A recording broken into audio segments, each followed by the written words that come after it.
convict, kill women and children and boys and enact genocide. So I think fundamentally why I get involved is because I'm a human being. And finally, I will end with the university was presented with a crossroad. That crossroad, will they protect those students? They failed initially by suspending so many people. Again, now with Trump's presidency, the university is presented with another crossroad. And I'm calling on the university to not just be a bystander, but take an active position, an active role to defend their students and say, we're not going to allow Trump and right-wing fascists and outside agencies to come onto campuses and collect foreign students. Mamadou, we have to leave it there. Mamadou Tall was threatened with deportation. That was during the Biden administration, and now it faces this executive order by Trump. And I want to thank Eitan Netchin. I'm Amy Goodman with Juan Gonzalez. The viewpoints expressed in this program are the opinions of the people expressing them and are not necessarily those of Fresh Air Incorporated, its staff, or its board of directors. Hi, this is Al McFarlane, host of the Conversation with Al McFarlane. You're listening to 98.3 FM, KFAI, Minneapolis.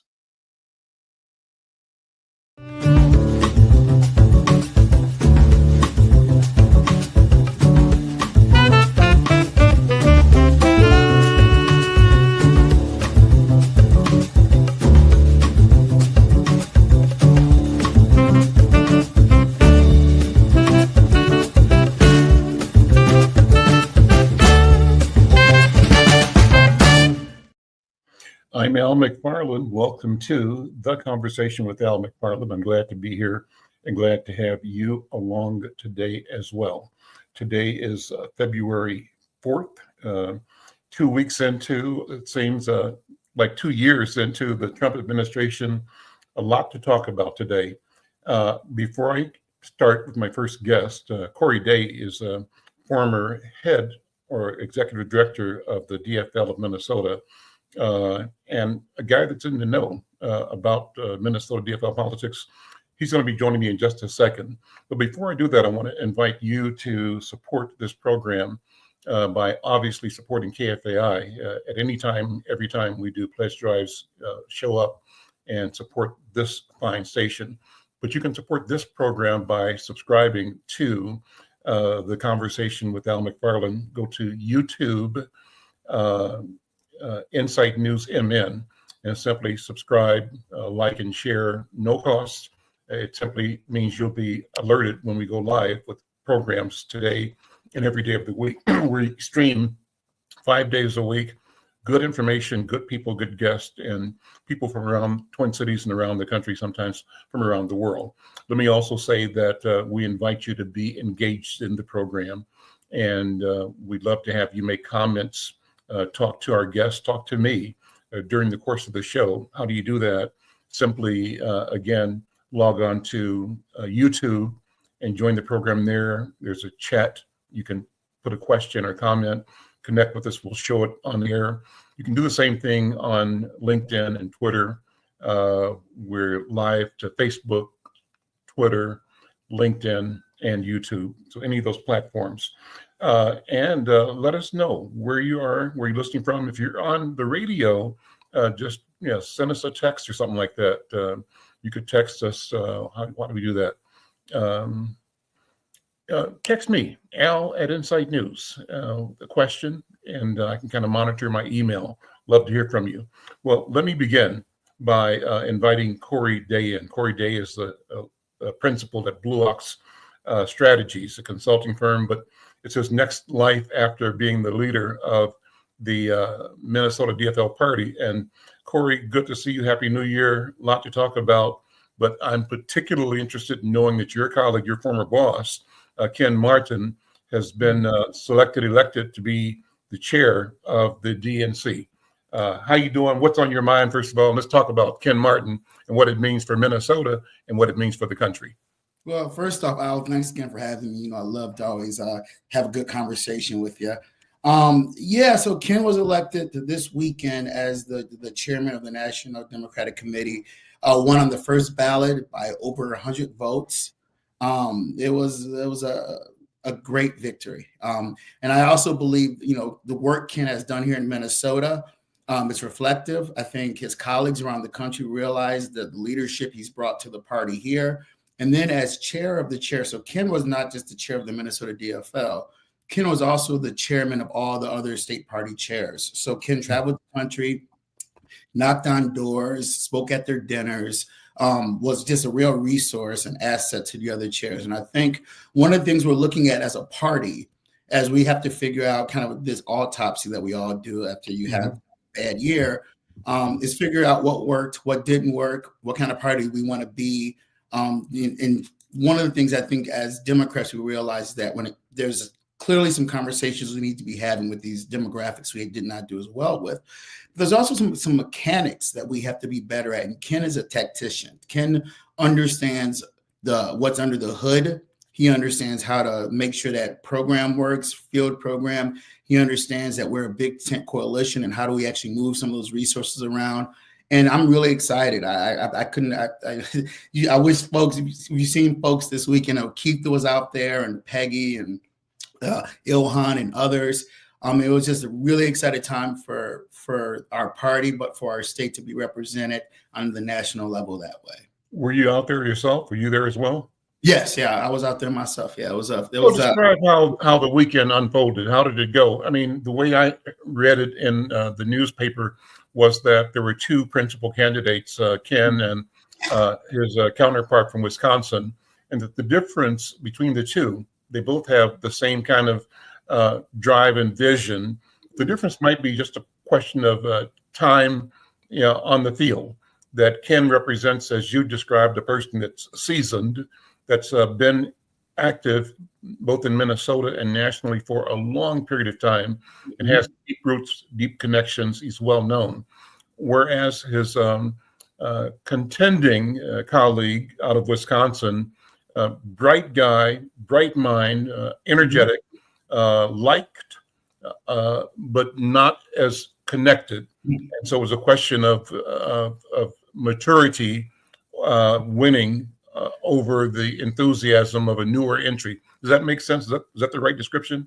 Yeah, it's funny because there's most of this has been reported, so I'm not saying anything out of school, obviously. But there's some other dynamics that were very interesting. Even though Ken has a long history, 14-year party chair, 8-year, and as chairman of the ASDC, Nancy Pelosi endorsed against us. Chuck Schumer endorsed against us. Most of some of the top labor unions worked against us. Trying to think who else can I throw into this mix. I believe. So before you go further, but why? What's the landscape that allowed those divisions? Well, I do think Ben Winkler, the Wisconsin chair, he's a guy who's a little bit more of DC, and Ken's a guy much more of the states. And I think one of the things that we saw, which will be interesting as Ken moves through his chairmanship, and obviously there's no sour grapes. We're all one party. We're all going to obviously all work together.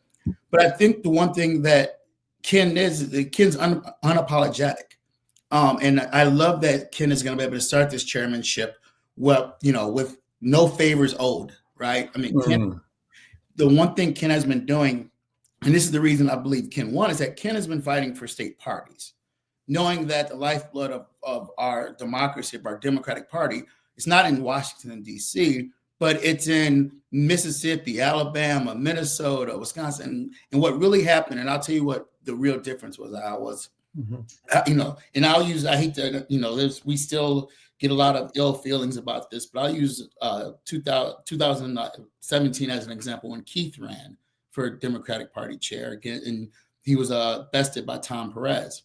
I think one of the things that happened was you had all of these outside influences, like this race, the congressional leadership, some of the labor leadership, donors. One of the guys who was working against Ken is the founder of LinkedIn. It was much easier to kind of move those pieces around the board once some of the kind of the big leadership folks got in and kind of voiced their opinion and their preferences. The challenge this year, when you had kind of the top Democratic leadership make a decision on this race, was that Ken's relationship was so deep with the delegates that Ken has been at their homes, he's been in their states, that it wasn't just going to be, hey, my governor or my senator told me to do this, and I barely know this guy, so I'm going to do what my senator or governor told me. Sure. No, Ken, and they were like, you know what, we're loyal to Ken, and we know he's going to bring this party in the right direction. And that's no knock on anyone. It's just like, to your point, it's the years of working with these folks and the experience that he brought to the table. That's interesting. This will be an aside. I remember the last conversation I had with Keith Ellison, and what you just said reminded me of the conversation. And I was asking Attorney General Ellison about how Minnesota is going to navigate, under the potential threats of what the Trump presidency means. But Keith kind of stepped back and said, you know what, people don't realize the power of the nation is still with the states, and that we've got a strong apparatus, a strong intention, a strong history and policy basis that will protect Minnesotans. And he said the truth is that power still does reside in the states. And he said, surprisingly, you're hearing Keith Ellison sounding like a states' rights advocate. In a sense, the tables have turned, because it was states' rights under the Jim Crow administrations that were the linchpin of keeping Black people marginalized, right? And it was a question of mobilizing federal power, federal buying and contracting power, federal legislation, and other kinds of powers to shake loose some of the entrenched systems that maintained the segregation system in the South, and also the apartheid systems in the North as well. And so here things have changed. Talk about that, because you said that what Ken has done is he's got relationships with individual state parties across the country. So go into that more, because I think that's kind of what Keith was saying too, where the power really lies going forward. Yeah, I mean, to the Ken point, when I say individual state parties, I think it's one of those deals that when he was the chairman of that association, he did a very good job of supporting their work. Mm-hmm. Supporting, when, if Florida needed to help with some donors, Ken was out there trying to find donors. If Iowa had an election coming up, Ken would get the DFL bus all gassed up and drive down there. And to the point, we have this big Supreme Court race coming up in Wisconsin. I guarantee you, Ken is going to muscle all the resources he can. I'm sure he's going to put on his door knocking shoes, and he'll be out there also fighting that fight. And so what Keith is saying is that, and we're starting to see this, Al, we're seeing this when Mayor Fry stood up and made it very clear that, he's not going to kowtow to some of these crazy Trump ideas when it comes to having ICE agents roaming the streets of the city of Minneapolis, just picking people up. I think we're starting to see some of our local officials come together and realize they're going to push back on some of these Arcanian Trump policies that we're seeing. So when it comes to local, at the end of the day, most of these states do have local control. And most of these states have the ability to, and we're seeing it now. And here's the ability to push back on us. But what's really crazy, what we're really seeing is Trump is testing the extent of his power. And we're seeing everything he pushes out. We're seeing that it's going right to court, and the courts are, looking at how unconstitutional these moves are. And I think what you're seeing states around the country starting to do is not allowing the federal government to bring in these unconstitutional policies to their states. And they are coming together and they are pushing back on that. And I think that's what Keith is alluding to. Okay. So let's talk about where we are with all of the executive orders. How did you take them as they were unfolded, day one, day two, day three, in your circle? What were you hearing? What were you feeling? What's the water cooler conversation about? Geez, is this happening for real? I mean, what happened with you? How did you feel about it? I was out, like I was out in Maryland during the DNC meeting. So obviously a lot of talk going on about those orders. But there's also the piece that we have to be realistic about. He said it all out loud. He's not sneaking anything in. There's nothing he's doing that he did not campaign on. Mm-hmm. And so this is something as American people, we have to figure out and find ways to be on the side of the resistance when it comes to, especially the fact that these orders that he's pushing out aren't even constitutional. I mean, the idea he's trying to get rid of the birthright is unbelievable. I mean, I always love our good friends on the other side talk about the Constitution. They carry their little book around, but they're as quick to trample on it as quick as they can if it benefits their folks. And I think this DEI stuff we're seeing, which is unbelievable, that press conference after that tragic crash was one of the most disgusting things I've ever seen.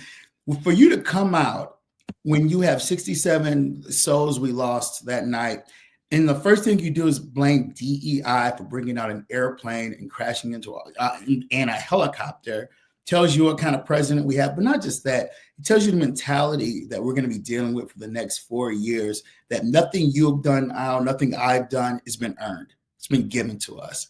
And the only way that we think we can fix this country's ills is making sure, and this is not being, being racist or anything like that, but that the white man's back in charge of all these things. And if it's about merit-based, there's not even a chance that you're going to see any brothers or sisters of brown or black people ever be in those positions of power.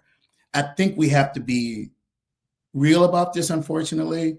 We have to be real. What they're saying out loud, what they're doing is not very, it's not that far below the surface, what you're trying to say about all of these DEI things. And we have to even look at the fact that they're doing this, and think of all the companies that have just fallen suit to them. Our good company, Target, who has been such a good partner for so many years, how fast did they kowtow to this whole Trump, Trump kingdom and, President Elon Musk, as Governor Wall says. We've really got to be on our tippy toes and really be paying attention to what's going on in this country, because don't lie to yourself for 1 second. All of these orders, all of these moves are aimed at people of color. They are aimed at immigrants. They are aimed to make America great again. It's going back to the Jim Crow days in the 1950s when you and I couldn't even walk, we couldn't go into the goddamn restaurant now. I'm Al McFarlane. This is The Conversation with Al McFarlane, talking with Corey Day. He's the principal at Blue Ox Strategies. He's the former state director for the Minnesota DFL. We're talking about just the political environment, and particularly about his former colleague, Ken Martin, who has been selected to lead the Democratic National Committee. It's a big thing, I think, for Minnesota. Let me go back to that because I remember, obviously being so excited to have Tim Walz on the ticket with Kamala Harris. And I had played scenarios in my mind of what could happen in terms of Minnesota and local politics, but also national politics. And in my dream state, I said, Tim Walz goes to the White House with Kamala Harris. And then all of a sudden, a lot of bright lights in Minnesota become more visible, right?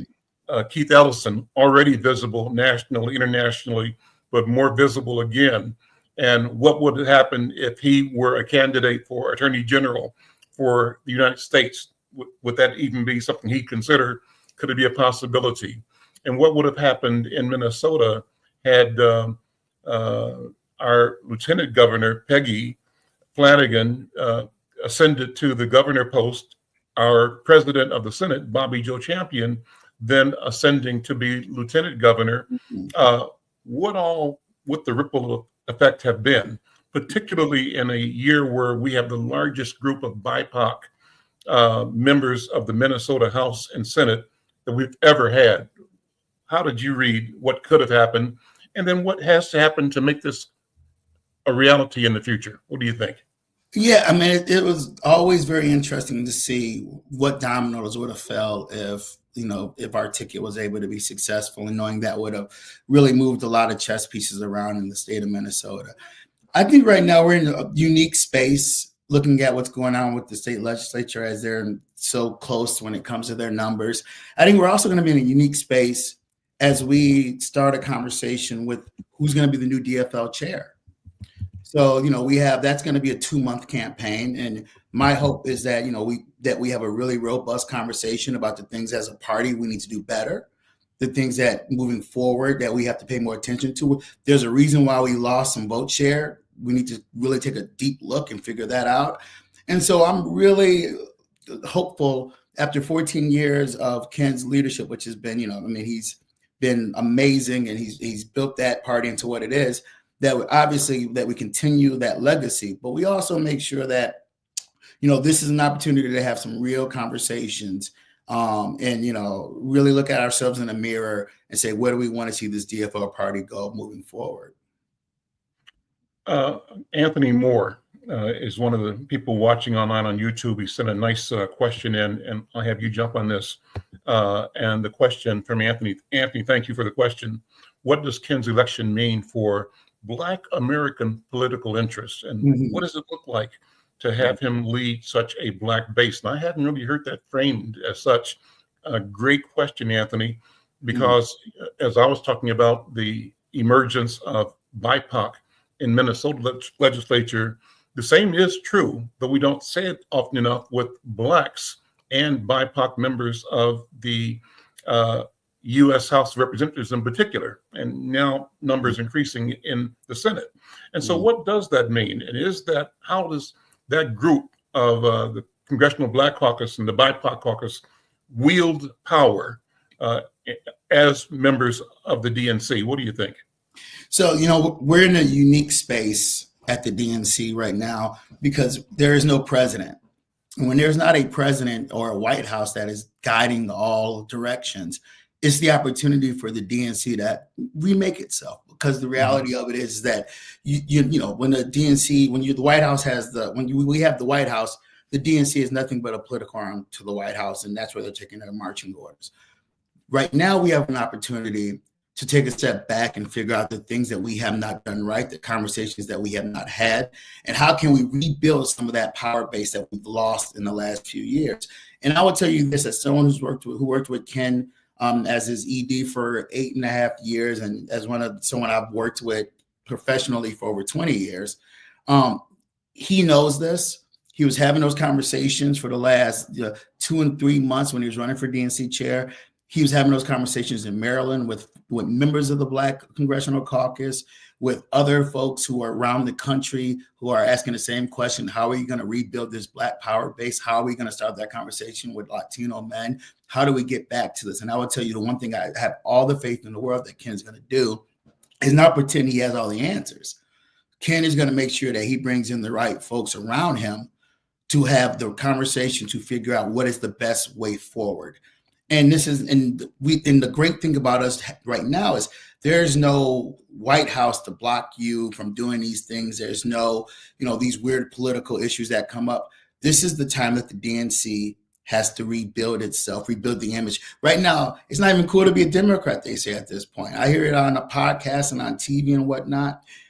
This is the time that we have to rebuild ourselves. And the other thing I think you're going to see that Ken's going to be more than willing to do is Ken will be everywhere.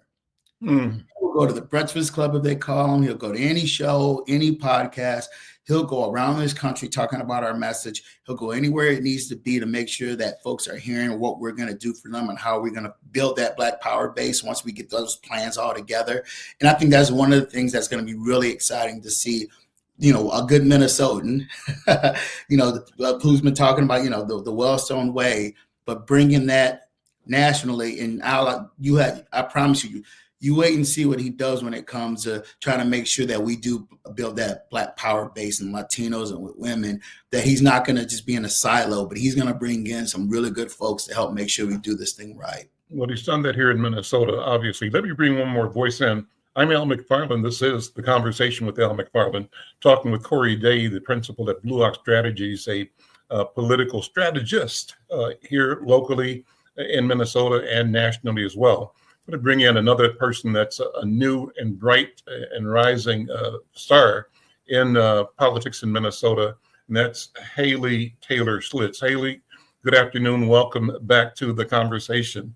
Corey, you and Haley have been on together before, haven't you? Or not? Yes. You've both been on before, so I know you guys know each other. We met Haley when the Harris-Biden campaign sent her as a surrogate for their campaign, and she's been just back several times since that time talking about the why and the promise. And I have been particularly impressed and excited about her ability to analyze and motivate. And I'm encouraging her to speak boldly as a voice of her generation. And I think that that's something that I wanted to bring into this conversation. Haley, welcome again. And as you see the move of Ken and the work of people like Corey Day, and you're new to Minnesota, but not new to politics. You're 22 years old, first off, let me say that. How do you see motivating and exciting you and your cohort to take your place and to step up and to be active? What are your thoughts? Yeah, well, thank you for having me. I'm really excited to be part of this conversation. As someone in Gen Z, as someone who is new to Minnesota, but overall as someone who's engaged in politics and someone who's hoping for better for our country, I think that seeing Ken Martin's, his efforts and his leadership, I'm really excited to see that brought to our national agenda, our national goals, and we can really have our voice heard in the sense of equity and opportunities. I'm really excited to have that door open because I don't know, I joined in and I've been kind of listening backstage, but either one of you was saying he'll be everywhere. He'll be on podcasts, he'll be spreading our message, and the message that he'll be spreading, the awareness that he'll be raising is, I'm really excited to see that. It's something that we need in a time like this. With everything Trump is up to, with everything that's going on nationally, it'll be really just fulfilling and exciting to have this opportunity to raise awareness and still ignite and motivate our voter base on a national level, like I said, especially in this time. So for Gen Z, I'm getting amped about just the opportunities to get through these 4 years and be ready for the next election, and always looking forward and continuing to build. And as you reflect on the past election season, how would you assess the presence and the impact of Gen Z in the election? We lost, obviously, but then how would you expect Gen Z to emerge, having learned and maybe being better prepared for the midterms and the next general election as well? What are your thoughts? I think that's a good question. I really do. I think I personally was surprised by the way that my generation voted in the most recent election. But I do think it's important for everyone who talks about young generations, not just Gen Z, but generations before and after, to keep in mind that a generation is a span over time. So what we're seeing right now is just the very, very peak of Gen Z, just the oldest members of Gen Z. We still have people who are Gen Z who are in 6th grade. So they are still very young, very far from kind of having an influence over the votes that we're counting and the youth vote turnout that we're calculating and seeing. And I think on top of that, I think this is a reminder for everyone, but as like you said, Al, in your question, as we come of age and as we reflect on the decisions that were made for us and by us and what we want to do differently as time goes on, that sexism and racism are still very real. I think that maybe one of the fallacies, maybe it's from the classroom, maybe it's just from society, is that a lot of this stuff is in history. A lot of this stuff is in the past. And in our recent conversation regarding Martin Luther King Day, we talked about how a lot of this stuff, we're still carrying this torch forward. We still have this on our shoulders. It's something that every day you're waking up and you're carrying this with you. So I think that that's important for Gen Z too, to see the ramifications of not voting or the ramifications of who you vote for. And additionally, for young Gen Z who is feeling anxious and feeling, people are making decisions, at least voting wise and in the poll booth, that I wouldn't make for myself. When it comes time to be able to vote, I think we'll see a huge wave of that and a really true reflection of what Gen Z's values are. And hopefully a shift away from the sexism and racism that we've seen since the beginning of this country. Every generation and every year, every election, you hope to make progress away from that and toward a better future. So that I have a lot of optimism. Corey, how does that sound to you? Is that what you have been working for, what we have been working for? What's your reaction when you hear a 22-year-old already seasoned activist talk about the expectations? What are your thoughts? No, it's great to hear that energy and that excitement for it. I mean, I always look at it. These elections are ebbs and flows, in my belief, as we see the Trump administration doing the things they're doing, it reminds folks that there's consequences with elections.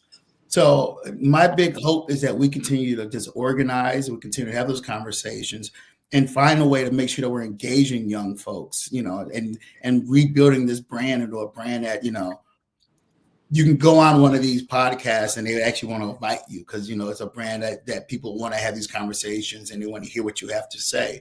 So I agree. I think, we're going to see an entirely new generation of kind of this activism that's going to come about.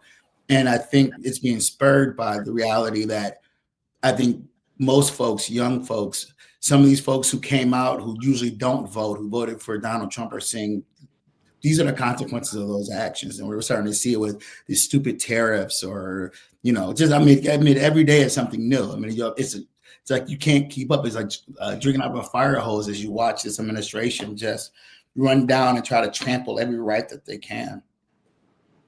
I've got an article in Associated Press on the tariffs. So it's a good segue. It's an article by Ken Moritz, Sugu, and Zhong Wu. It's today, and it's a World News Report on Associated Press. It says in the headline, China counters with tariffs on U.S. products. It will also investigate Google.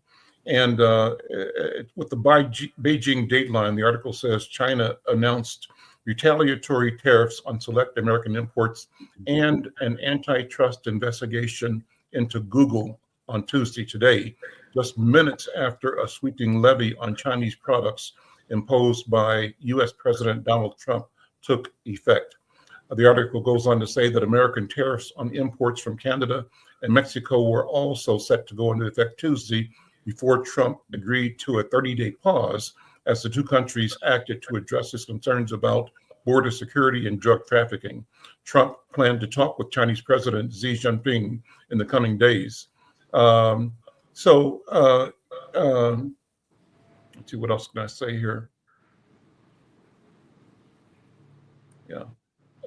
And so, let's talk about tariffs, the tariff strategy and the consequence for ordinary people.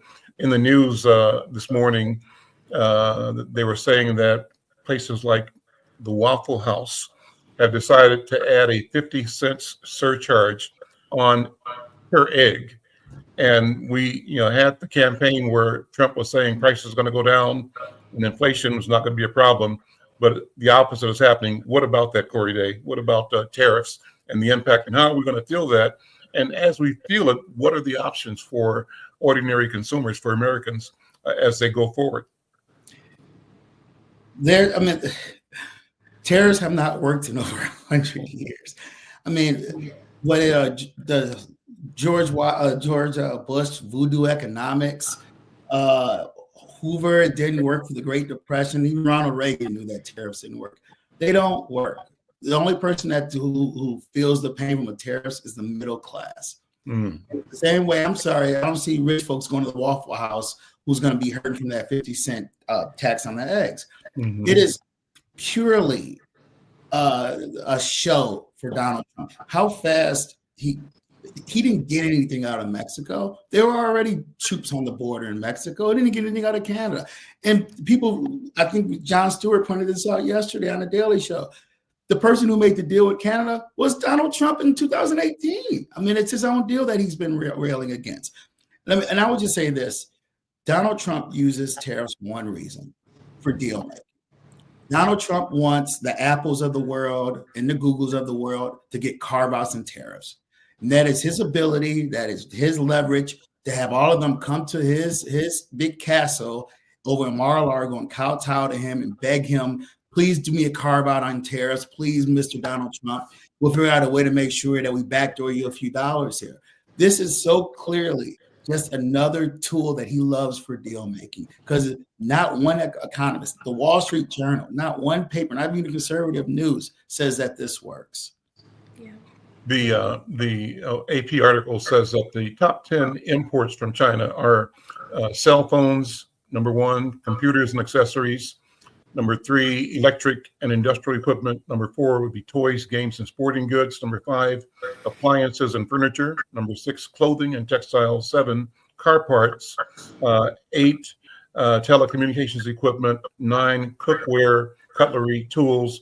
10, shoes. So most of those things, ordinary, as you say, middle-class people will be impacted.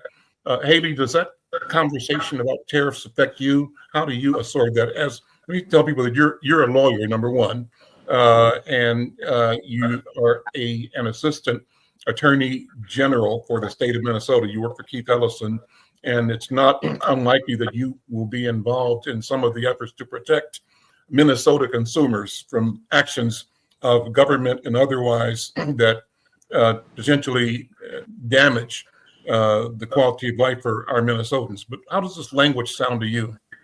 Yeah, I think that's a great question because, Canada and Mexico are some of Minnesota's biggest trading partners, biggest resources and income for money. And so I think this is going to impact, as a Minnesotan, I think this is going to impact a lot of us, and like you said, even from a legal perspective, I see how this will impact politics and the legal system too. So I really do see a lot of different perspectives on this. And for me, it circles back to really what Corey was saying. This is a tactic. It really is.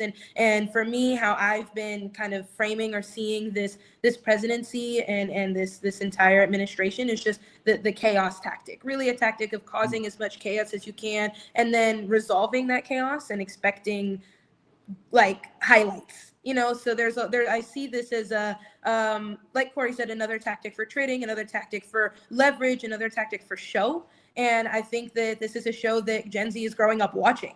So hopefully, as we become a generation that is able to vote, we'll be able to see this reflect in our voting records. We grew up watching this on TV. We saw the chaos. We saw an administration where we grew up with stability and with welcome open arms, and then administration that, this is for Gen Z, a lot of this is we remember Biden and then we remember Trump. Everyone has those presidencies that we grew up with. This is the president that was in office when we were in our years of getting socially aware and politically active and community engagement. And this transition is such a stark difference. This is what Gen Z is growing up watching, this chaos that Trump is creating and the Republicans are backing and creating as well in their own jurisdictions. It's resonating with Gen Z. And like I said, even as an attorney from a legal perspective, I'm seeing the chaos and how this will ripple is going to be really interesting. And like Corey was saying, these tariffs, they have failed before, and they made the Great Depression worse. So, it really will be interesting to see the ripples of this as well. And in the industry that takes it the hardest in Minnesota is soybeans. It's our ag folks. I mean, it was so bad last time that they actually had to do a carve out and then, find a way to infuse cash for farmers to help them as they were suffocating under the tariffs with China. So, I mean, it's ridiculous. And it's almost one of those things where we go back to the fire hoses. I'm sitting here and I'm seeing, these confirmations of these folks that they're bringing into the administration. I mean, it's funny when you have these folks talk about DEI and you see these people that they're hiring. I mean, it's unbelievable. Oh. Yep. Let me go back to Anthony Moore. Anthony, again, thank you for putting your questions and comments in the chat. Anthony says, how do the Democratic Party operatives effectively communicate the interests of Black American grassroots political movements and ideologies? He says there's been a tepid acknowledgement without robust advocacy.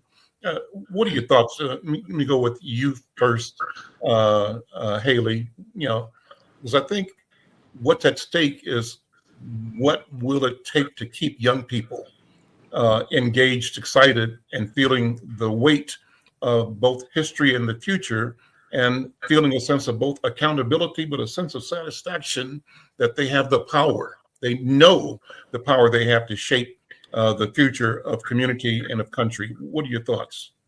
I think this is a great question. I think it's a question that as we see this administration and we see the coalition of Republicans, oftentimes you'll hear people say that Democrats are kind of everyone who's not a Republican, and I think that that's important. It's important to sit and understand that we have common basis, but also different experiences that we're bringing to the table. And that's honestly, that question is all the reason why it matters more to be engaged and be at the table and have your voice heard. Representation matters. The person who's saying the message matters too. Even if they're saying the same message to different people, it'll be two different messages that are received. So you want to make sure that if you want the Democratic Party to represent Black values and carry along Black agenda and grassroots organizations and campaigns and such, that is something that that is us, that is our community that gets involved and that makes that advocacy. So if there's a small business, or if there is a candidate for a political office that you feel could use support, this is the space to organize that and to bring that. Because at the same time, although the Democratic Party sometimes is referred to as a group of people who are not Republican, that we are not Republican, a lot of us, for a reason. Like oftentimes when you look at the Republican agenda, or all the time when you look at the Republican agenda, you can see how directly against people like us it is. Like Corey was talking about earlier in the horrific plane crash, and how it was automatically blamed to DEI. Like there's any correlation. There's no sympathy. When he was asked, are you going to visit the site? He said, what am I going to do? Go swimming? You can see the just lack of empathy, the lack of morals, the care that they do not have for diversity and for equity and for inclusion. But the Democratic Party that's its core, is diversity, equity, and inclusion. So it's open to including our voices, and we just need to speak up. So I think that's a great question, because it really is the question of the time. And like you said with your question, Al, as my generation comes to the table as well, I will urge them and urge everyone to make sure that you are engaged. That's something that I always go to with my generation, especially with, sometimes there's like this deflate attitude of I can't vote, so my voice can't be heard. That kind of thing is a misconception. So that's like, it circles back to my core message, but also I think that it's a central question of how we're going to look moving forward with my generation, but also with everyone who's part of the Democratic Party. So what I hear you saying, Haley, and I'll have you jump in here, Corey, as well. You're answering Anthony, and you're really saying to Anthony, it's how we. It's like not saying that the party operatives are separate from us. That yes. At the end of the day, we have to see ourselves as the party, as the operatives, no matter what level we're at, and that we've got to bring and be the message for the future that we want to see. It's really in us, and it is us. Corey, what do you think about that? Let me ask you to also talk about, as you respond, Jacqueline Boateng's question. Jacqueline, thank you for listening, and thank you for your question. Jacqueline says, I'll put it here, that Trump is scaring people with his left hand and preparing to steal with his right hand. Watch the delayed reactions of white people. I think that's a powerful question, because what I'm feeling is that the play now is distract. And the distraction has two purposes. One, as you said, to test the limits of power, knowing that most or many of the things he's proposing in executive orders will be shot down by one level of the court or another. Also testing whether things can be appealed up to a friendly court, the friendly court being obviously the Supreme Court of the United States, and whether it will stand the test of adherence to the Constitution and integrity, because it may not. It may not. So Jacqueline is saying part of the scenario outside of that is this tactic of scaring people, just creating illusions or distractions while he and the boys line up to steal.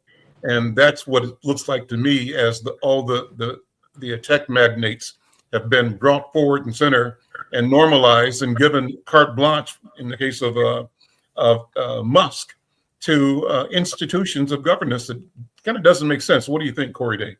Well, I don't know if I can say it better than you said it there. So I'll take the political side of the conversation we're having a little earlier, because I don't think I can top that out. But I think as we look at this Black base and this power build, the party has to stop looking at Black folks as monolithic. The one thing that's happened is that it's segmented now. It's the same way that, you don't just think of every white person and say, you're all white, and here's the message that works for all white people, right? You segment the folks who are rural America, folks who are in the suburbs, who are women, who are choice voters. The problem I think we've seen over the years and why you're seeing the erosion is that you can't just put every Latino person in the same bucket. You can't put every Black person in the same bucket and have those kind of played out old messages that have been used for years, thinking that applies to me the same way it applies to a 20-year-old Haley as it applies from someone in Duluth. Just because we're all Black doesn't mean that the same messages all applies to the three of us. And I think once we kind of realize that all of these different constituency groups need to be treated and have a different treatment in the way that you talk to them. And because it surely happens, I mean, they don't speak to the Jewish community the same way they speak to, folk, progressives in the city all the time. Mm-hmm. They find a way to figure out how can we figure out good messaging to these communities. And then the second thing, it's good policy. And the reality is we have to see policy that's going to reflect who we are in our lives. Mm-hmm. It can't be just this, show up at the last week of the campaign and let's find a barbershop and we'll talk to you. I mean, the idea that the assumption that all Black people are alike and all Black people care about, I mean, there has to be a little bit more effort that's going to be put forth to understand that this is a very mixed country where folks are coming from suburban areas, from urban areas. And just because their skin is always maybe the same color does not mean that the way they view their world view is the same. And I think that's something we as Democrats have to figure out. How do we have that big tent conversation? Because we do have that with other groups, but we're the base of the party. And at some point, there's a part of us that we need to become a constituency of the party. Yeah. That might be the way that we're going to get more attention. Yeah. Go ahead, Taylor. Oh, I was just saying I completely agree, and even from a Gen Z point of view, I think that's the intersectionality. I'm looking at it from that lens of everything Corey is saying, but then twofold for my generation. My generation is often seen as activism is done entirely online or entirely on social media, but there is that conversation that happens, like you were saying, Corey, of having that conversation. Well, having a conversation means engagement, taking that to the next level of this matters enough to not just post about or not just, let go or let off the hook, taking that to the next level. And so, and vice versa, for political candidates, like you were saying, not just going to a barbershop in the last week, engaging Gen Z is not just posting a TikTok either. So I think it goes both ways. So, and that's a conversation, it takes two to talk. So I echo everything Corey was saying. So Neil in the chat raises a question or makes a statement. I've asked him to say more. Neil, explain what you mean, but as I can see it here, can't say all the words, but be clear that MAGA is, he calls them fascist Trumpanzees, that they're going to throw mess everywhere at anyone. And he says that the only the African-American MAGA likes is Elon Musk. I'm not sure what he means there. Does that resonate with you at all, Corey? What's he saying? Neil, you can tell us what you're saying too. I think I get the gist of what he's saying, but I think the one thing we should, and actually a friend of mine said this, and I'm echoing something he said. But one of the ways that we should look at where we're going right now, when we look at DEI, is they're looking at desegregation at the end of the day. At the end of the day, I want to just make sure that we want to go back to those days. That's exactly what they're saying now. That's what that means. I mean, when you really kind of unpack it. So yeah, the mega stuff. I mean, just it's some of it is we've allowed folks within our coalition to get fooled, and that's on us to an extent for not articulating our messages and being in the spaces we need to be in. And not to go back to Ken, but I have all the faith in the world that Ken, as he pulls together his plans at the DNC and he starts pulling together the coalitions and his team over there, that these are going to be some of the things that they're looking at, and they're going to give it the real consideration about how do we fix these issues that we clearly are having as a Democratic Party, this identity issue that we have where we don't have one. We got to figure that out. And I believe he's going to be great at helping figure that out nationally. Haley, as a lawyer, what do you make of the administration sort of weighing firing FBI agents in response to January 6th? Sort of it sounds like they're lining up anybody that they thought had something to do with the January 6th work they want to get rid of right now. And am I reading that right? Is that what it sounds like to you? That is what it sounds like to me. And I think it'll be interesting to see as time goes on what information is revealed. Oftentimes we, retrospect is 2020, so as we get more information and as the pieces fall, we can see more and more of more will be exposed. I think that it's messed up. There's a lot at play. There is a lot at play. And I think that the January 6th, treasonous attacks were not accidental. That was intentional and organized. And, Trump knew what he was doing, and, the stand down, but be ready type of comments. This was all this is all connected. And so even from like to answer your question from a legal perspective, seeing, like I said, it'll be interesting to see what information is revealed and then see what legal actions and what legal consequences can occur because of the decisions that were made and, in the Trump administration. So from a legal perspective, just thinking with that legal side of my brain, I'm interested to see what more facts there are, because oftentimes, or almost all the time, arguments are made based off combining the law and the facts. So looking at what's revealed and what's said, and then what the law currently is, and making your argument work out of the two. So I think that's kind of where I'm at in this. Obviously, it's everything, honestly, about this whole administration is sickening.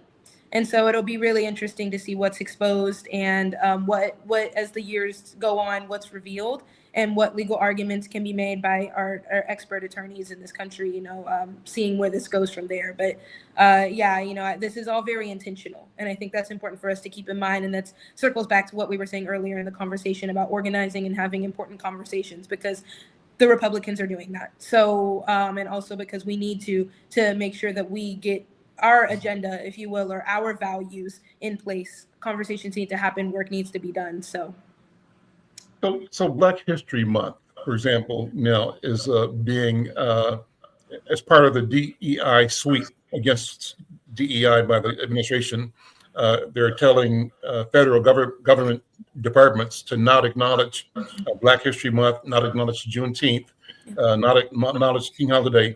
What does that mean? How do you take that, Corey and then Haley?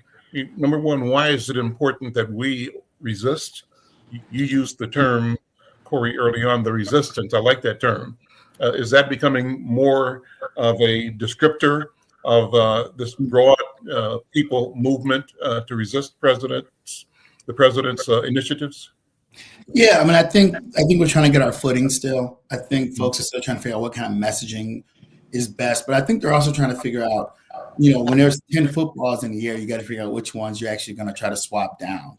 And I think we're still in that place where we don't know exactly, we can't be, that dog that sees a squirrel every 2 seconds. We have to figure out which fights are worth fighting, and then figure out we're still figuring it out clearly, but figuring out the best way to really message our positions and the positions of the people from these different arguments. I do believe they're gutting of the federal government. They're pushing around corporate America and ending any DEI, as if no person of color or woman in any department deserves that. It's corporate America inviting the push. On the one hand, it could be. They're saying, you know what, if you say so, if I have to, and a wink and a nod, because that takes them back to the way things used to be. Yes. Maybe, what do you think? No, I think, one of the things we used to say is, I think for a lot of these corporations, after what happened with George Floyd, a clock started, and that had an expiration date. And I think that expiration date was maybe a year and a half.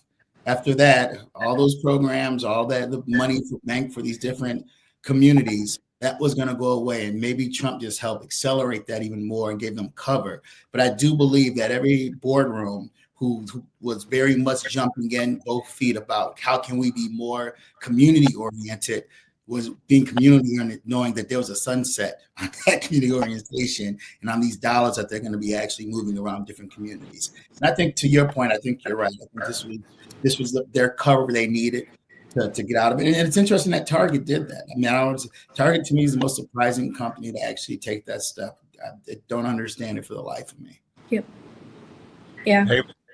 I agree. Target surprised me too, especially with, I used to walk into Target, especially around this time of year with Black History Month and then Women's History Month right after, seeing Black-owned businesses or Black artists who would have their art or have their clothes on display, kind of front and center. You'd walk in and it would be right there as a display. And I really appreciated that. It made me want to shop at Target more. I would buy, those items to support the businesses. I appreciated even around the holidays, you would find nutcrackers that were diverse and just the little things that really aren't that little when you see it. And when it's you, that you're looking at a nutcracker or whatever, something that seems small, but you see you in that. And then for Target to kind of backroll all of that is kind of like, we never really valued you as a customer. We were just doing what we felt like we had to do. And now that we don't have to do it, we absolutely are not, because at the end of the day, it was never our values. It was something we were just doing to people please. And that's obviously very disappointing. But in the bigger sense of your question, when you were talking about not acknowledging Black History Month or Women's History Month or the list that they had of basically DEI or diverse, just, minority celebration, I think that's very, very interesting and very unfortunate. And it just brings me back to when I was a teacher, actually. And I was teaching a lesson that was also in the same vein of, it was in relation to pride and LGBTQ. And there were people, I'll sleep it vaguely, who didn't like that this was being taught, and they said that it was part of a national agenda and so forth and so on, to the point where my admin told me not to teach the lesson for the rest of the day. And another instance was when there was nationals, because I taught at a public school, and nationals were suggesting not posting or celebrating Black History Month or Women's History Month or Hispanic Heritage Month. And I saw the pushback from the teachers, because the school I worked at was very diverse and majority minority. And so I saw the pushback from the teachers and the students about, no, that this matters. This representation matters. The message matters. The message is, you matter in this country, and we celebrate and acknowledge the contributions that you've made, and we appreciate that you're here. That's the message. We recognize that this has been a resistance, and it's a month to acknowledge how far we've come, and a month to acknowledge that we have far to go, and to bring that energy for the next year. And to see the teachers resist, and to see, like I said, the other side where I started, we're not going to teach that, the resistance to teaching these lessons in relation to these topics. Really interesting to see how those parts moved. And it was really inspiring for me to be part of the community of teachers that resisted not acknowledging the value of these celebrations, the value of this recognition, the value of just the empowerment in the community. So on one hand, what Corey was saying, like we were saying earlier, this chaos-driven government of, trying to have these bells and whistles that distract us from maybe their true intentions and moving their chess pieces. But I also see the value, especially, like I said, in my experiences in the classroom, of the real impact it can make to have these recognitions and celebrations, and the lack of it, and how empty and hollow you could feel after. So I think it's a balance. We only have so much manpower. Let me ask you, in the last few minutes here, ask you both to play out worst case scenarios. I think we need to talk about it, and it's not being doomsday oriented, but it makes sense to look at all the scenarios that we would say represent losses to us. Corey, what's the worst that could happen in the next 2 years, 4 years, for the next election? What could happen if we were totally asleep and not engaged? The Republicans win the midterms, and they keep in complete power, and you have Donald Trump with two years with nothing to lose and nowhere to go afterwards, I am fearful what would happen those last 2 years if we do not win back the House of Representatives and get the power of the purse back from Donald Trump, and we don't win some of these governor seats and actually start pulling back some of these terrible policies. But I would just say, and I know it's a very political answer, but the reality is our best backstop on everything Donald Trump is doing is by trying to get the House of Representatives back or win the Senate, which was a tough road there, but getting the House of Representatives back so we at least have the power of investigation and the power of the purse. Haley, what do you think? Worst case, what could happen? I echo that. I think it's really important to take this, one step at a time. And the next step is to engage the community, get out to vote, engage your elected officials. Just because you voted doesn't mean you're done. And if you can't vote, that's another great opportunity to have your voice and values heard. So I echo what Corey said. Listen, guys, thank you so much. Great conversation. Haley Taylor Schlitz, Assistant Attorney General of the state of Minnesota. Let me announce that she recently was named to the board of Greater Twin Cities United Way, the youngest person ever to serve on that board. So she's out there doing the work. Corey Day, principal of Blue Out Strategies. Corey, thank you for your leadership and for your service as well. I'm Al McFarlane. This is The Conversation with Al McFarlane. We'll see you next time.